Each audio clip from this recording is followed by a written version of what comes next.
Hello नमस्कार दोस्तों, welcome back again to और न्यू वीडियो। और आज की इस वीडियो में अपन बात करेंगे मौलिक अधिकारों को कैसे याद कर सकते हो तुम आसान ट्रिक से, यानी फंडामेंटल राइट्स को 10 मिनट के अंदर कैसे याद कर सकते हो, वो भी आसान आसान ट्रिक्स के साथ। तो शुरू करेंगे इस वीडियो को, लेकिन उससे पहले वीडियो को लाइक कर देना, चैनल को सब्सक्राइब कर देना और वीडियो को अपने साथियों के पास शेयर कर देना, ठीक है। तो आसान आसान ट्रिक के साथ अपन इन चीज़ों को याद करेंगे। सबसे पहले आता है फंडामेंटल, मतलब ये टॉपिक हो गया अपना फंडामेंटल राइट्स विद ट्रिक, कैसे तुम याद कर सकते हो।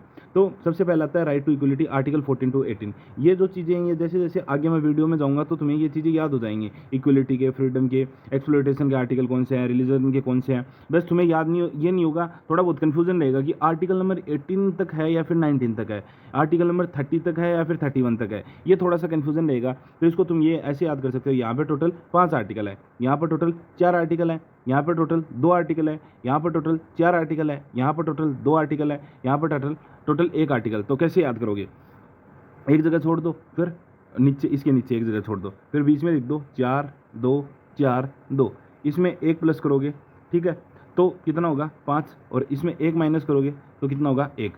तो 5 4 2 4 2 1, यही है राइट टू इक्वलिटी के टोटल 5 आर्टिकल है, राइट टू फ्रीडम के 4 आर्टिकल है, राइट अगेंस्ट एक्सप्लॉयटेशन के 2 आर्टिकल है, right to freedom of religion इसके 4 आर्टिकल है, कल्चरल एंड एजुकेशनल राइट इसके 2 आर्टिकल है, और राइट टू कॉन्स्टिट्यूशनल रेमेडीज ये 1 आर्टिकल है, ठीक है।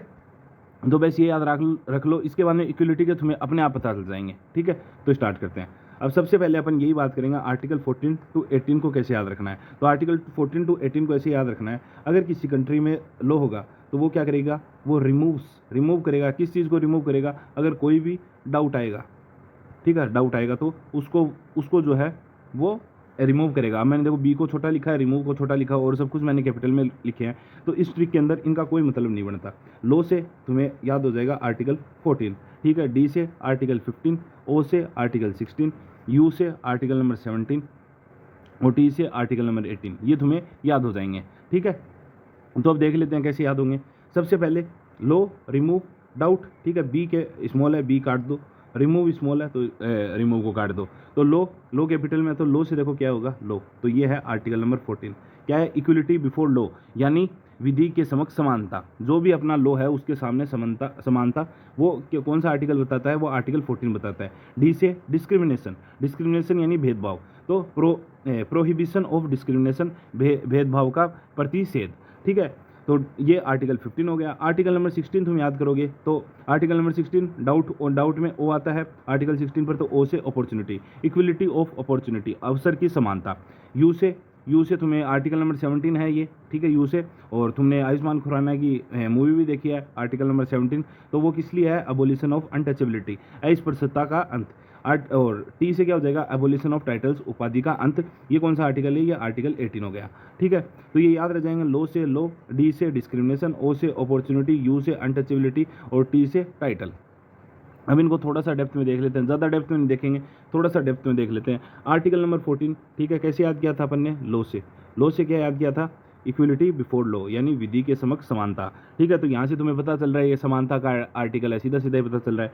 भारत के राज्य क्षेत्र में सभी व्यक्तियों को कानून के सामने समानता और कानून को समान संरक्षण मिलता है। All person within the territory of India are guaranteed equality before the law and equal protection of the law. मतलब इसके अंदर यही दो चीज़ें हैं कि भारत का कोई भी नागरिक है, उसको, हर नागरिक को कानून के सामने जो है समान जो है राइट्स मिलेंगे, समान इक्वलिटी मिलेगी, और equal protection of law, equal protection दिया जाएगा लॉज की तरफ से, ठीक है। उसके बाद में आर्टिकल 15 की बात करें तो प्रोहिबिशन ऑफ डिस्क्रिमिनेशन, यानी भेदभाव का प्रतिषेध। धर्म, मूल वंश, जाति, लिंग या फिर जन्म स्थान के आधार पर कोई भेदभाव नहीं किया जा सकता। No discrimination on grounds of, ये 5 जो नाम है ये याद ही कर लेना, 1 2 3 4 5। Religion, race, caste, sex, place, क्योंकि कई बार प्लेस ऑफ बर्थ, ठीक है, प्लेस ऑफ बर्थ है ये, ठीक है, क्योंकि कई बार एग्जाम में क्वेश्चन आ जाता है कि इन 5 में से कौन सा जो नाम है, मतलब 3 ऑप्शन लग दे देगा और चौथा ऑप्शन जो है उसमें और कुछ लिख देगा। तो ऐसे पूछ लेगा कि इनमें से कौन सा जो है नहीं है, या फिर ऐसे पूछ लेगा इनमें से कौन सा नाम हम जो है वो अपने कॉन्स्टिट्यूशन के अंदर लिखा हुआ है, ठीक है। तब वहाँ पर ऐसे लगता है कि सारे लिखे हुए हैं, मतलब सारे नहीं लिखे हुए, ये 5 नाम ही है। फिर आर्टिकल नंबर 16, अवसर की समानता, इक्वलिटी ऑफ अपॉर्चुनिटी। लोक नियोजन, सरकारी नौकरियों के विषयों में सभी नागरिकों को अवसर की समानता मिलेगी, equality of opportunity in matters of public employment. वही आर्टिकल नंबर 16 बस अपॉर्चुनिटी पब्लिक एम्प्लॉयमेंट में आ गई, ठीक है। तो आर्टिकल 14 लॉ से याद किया, आर्टिकल 15 डी से डिस्क्रिमिनेशन, आर्टिकल नंबर 16 ओ से अपॉर्चुनिटी, डी ओ यू से क्या है अनटचेबिलिटी, बी से कुछ नहीं है और टी से टाइटल्स है, एबोलिशन ऑफ टाइटल्स, ठीक है। फिर टी से वो टी का नाम आ रहा है यू से, क्यों? क्योंकि देखो law removes D O U, B अपन लिख नहीं सकते टी, तो आर्टिकल 15 16 और 17, तो 17 से अनटचेबिलिटी, अस्पृश्यता का अंत, छुआछूत को समाप्त कर दिया गया है और इसका आचार दंडनीय अपराध है। Untouchability is abolished and it's practice is in any form is forbidden, ठीक है। ये समझ में आ गया होगा। फिर टी बचा था लास्ट में, तो टी जो है ये है कि आर्टिकल नंबर 18 उपाधियों का अंत, अबोलिशन ऑफ टाइटल्स, सेना या विद्या को छोड़कर राज्य कोई उपाधि प्रदान नहीं करेगा, abolition of titles except military and academic distinctions, ठीक है, डिस्टिंक्शन, एकेडमिक डिस्टिंक्शंस।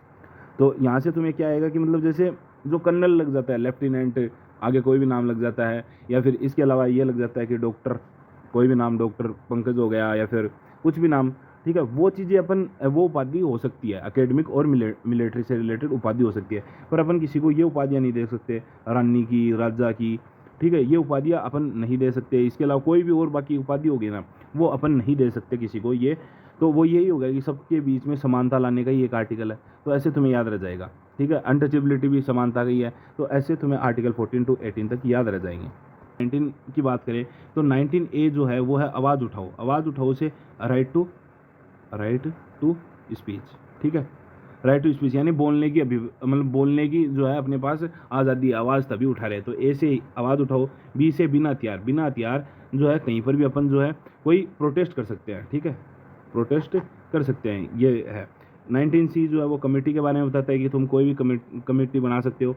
19D सी से कमेटी, बी से बिना हथियार, ए से आवाज़ उठाना, डी से देश में घूमना, डी से देश में घूमना, तो तुम देश के अंदर कहीं पर भी घूम सकते हो, ये तुम्हारे पास राइट है, मतलब फ्रीडम है। 19E एवरीवेयर निवास, देश के अंदर तुम कहीं पर भी जो है रह सकते हो, ठीक है। और एफ फालतू, एफ जो है 78th कॉन्स्टिट्यूशन अमेंडमेंट एक्ट 1944 के जरिए जो है हटा दिया गया था, ठीक है। फिर जी से गुजारा करना, मतलब तुम तुम्हारे गुजारा करने के लिए कोई भी ऑक्यूपेशन जो वो कर सकते हो, तो ए से आवाज़ उठाना, ठीक है, बी से बिना हथियार, सी से कमेटी, डी से देश मुक्त, ई से एवरीवेयर निवास, एफ से फालतू यानी है ही नहीं, और जी से गुजारा करना, ठीक है, जी से गुजारा करना। अब इनको थोड़ा सा देख लेते हैं। 19A वही है, 19A क्या था? आवाज़ उठाना, ए से आवाज़ उठाना, freedom of speech and expression, वाक स्वतंत्रता और अभिव्यक्ति की स्वतंत्रता। फिर 19B, बी से क्या था? बिना हथियार, freedom to assemble peacefully and without arms, यानी शांतिपूर्वक तरीके से जो है बिना हथियार एकत्र हो सकते हो, ठीक है। 19C freedom of form of association, C से क्या याद किया था? कमेटी, या फिर तो कमेटी याद रह जाएगा, एसोसिएशन याद रख लो, यूनियन याद रख लो, कोऑपरेटिव सोसाइटीज़ याद रख लो, संघ या सहकारी समितियां बनाने की स्वतंत्रता। उसके बाद में 19D से क्या याद किया था? तो डी से अपन ने याद किया था देश में घूमना, ठीक है। तो freedom to move freely throughout the territory of India, Bharat के राज्य क्षेत्र में स्वतंत्र आबाद संचरण घूमने की स्वतंत्रता है, ठीक है।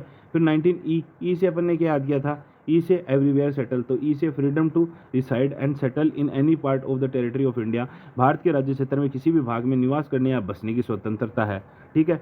और फिर एफ जो फालतू था, और जी क्या है? गुजारा करना, यानी ऑक्यूपेशन, कोई भी ट्रेड बिजनेस जो है, कोई भी प्रोफेशन को तुम कैरी फॉरवर्ड कर सकते हो, ठीक है, कोई भी व्यापार, उपजीविका या फिर कारोबार करने की स्वतंत्रता है, ठीक है। तो ये मेरे को उम्मीद होगी तुम्हें समझ में तो आ रहा होगा, मेरे को पता नहीं चलता तुम्हें समझ में आ रहा है फिर नहीं आ रहा।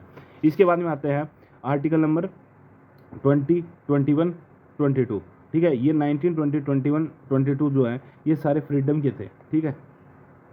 जैसे कि अपन ने देखो यहाँ पे अपन बात भी करके आए थे, शुरुआत में तुम देख लो, ये अपन ने याद की थी राइट टू फ्रीडम, ठीक है। तो राइट टू फ्रीडम के ऊपर कौन से आर्टिकल थे?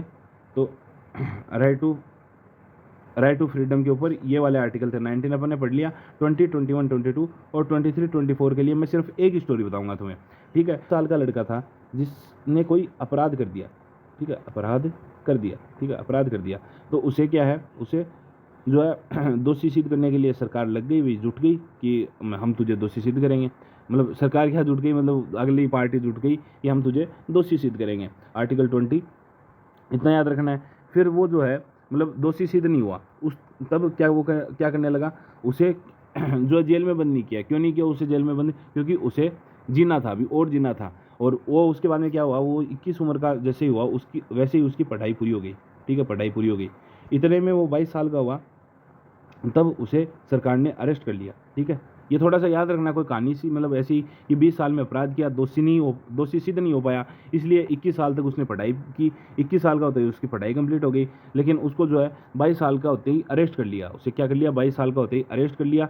लेकिन वो बाद में छुटाया और उसने 23 साल की उम्र जैसे उसकी 23 साल की उम्र हुई, वो जो है जो भी लोग जो थे वो बेगार करते थे।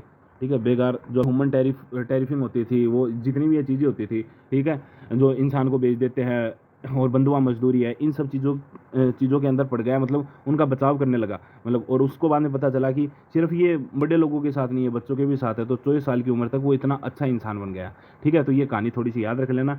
और मेरे को कोई इसकी ट्रिक मिली नहीं। तो आर्टिकल 20 क्या बात की थी अपन ने कि उसको जो है उसने अपराध कर दिया, तो उसको क्या है वो, पर उसको दोषी सिद्ध नहीं कर पाए। तो protection in respect of conviction for offences, protection against ex post facto laws, double jeopardy, self incrimination, अपराधों के लिए दोष सिद्धि के संबंध में संरक्षण।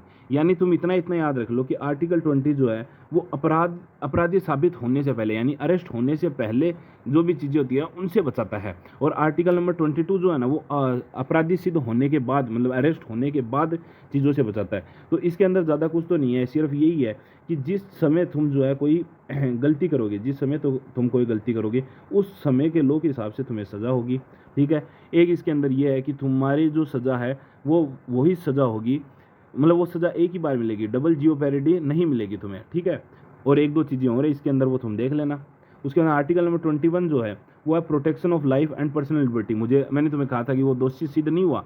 ठीक है, वो दोषी सिद्ध नहीं हुआ, तो उसको क्या कर दिया, आर्टिकल नंबर 21 के हिसाब से उसे जीने का अधिकार दे दिया। ठीक है, प्राण और दैहिक स्वतंत्रता की संरक्षण।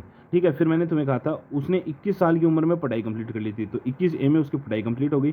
Right to elementary education for children, 6 to 14 जरूर याद रख लेना, 6 से 14 वर्ष तक के बच्चों के लिए शिक्षा का अधिकार। फिर आर्टिकल नंबर 22 की बात करें तो protection against arrest and detention in certain cases, कुछ मामलों में गिरफ्तारी को निरोध से संरक्षण। मतलब आर्टिकल नंबर 22 यही हो गया कि तुम्हें जो है अपराध के बाद में इतना ही याद रखना है, या फिर तुम ये मतलब ये लाइन ही रट लेना। ठीक है, फिर आर्टिकल नंबर 23 मैंने क्या बताया, वो 22 साल की उम्र में आज़ाद होकर निकला। उसके बाद में उसने जो है जितना भी बाल श्रम और दुर्व्यापार हो रहा था, मानव का दुर्व्यापार हो रहा था, यानी ह्यूमन ट्रैफिकिंग हो रही थी, और फोर्स लेबर जितना भी हो रहा था, बेकार जो भी हो रहा था, उनको मतलब बचाना उसने स्टार्ट किया। और आर्टिकल 24 में prohibition of employment of children under 14 years in factories, mines etcetera, कारखानों आदि में बालकों को 14 वर्ष से कम आयु के नियोजन का प्रतिरोध। मतलब 14 साल से कम उम्र के जितने भी बच्चे हैं वो काम नहीं करवाना चाहिए। यही है फैक्ट्रीज में, माइंस में, डाबाज में, एक्सेट्रा एक्सेट्रा। ठीक है, तो देखो ये वीडियो 10 मिनट से ऊपर जा रही है, तो इसका मैं पार्ट 2 लेके आ जाऊँगा। पार्ट 2 में तुम्हें सारे आर्टिकल जो है वो याद करा दूंगा। तो लास्ट में इतना ही बोलूँगा, थैंक्स फॉर वॉचिंग इट। और यार कमेंट बॉक्स में बता जरूर दिया अगर तुम्हें ट्रिक से चीज़ें याद भी होती हैं या फिर मैं ऐसे लगा रहता हूँ। ठीक है।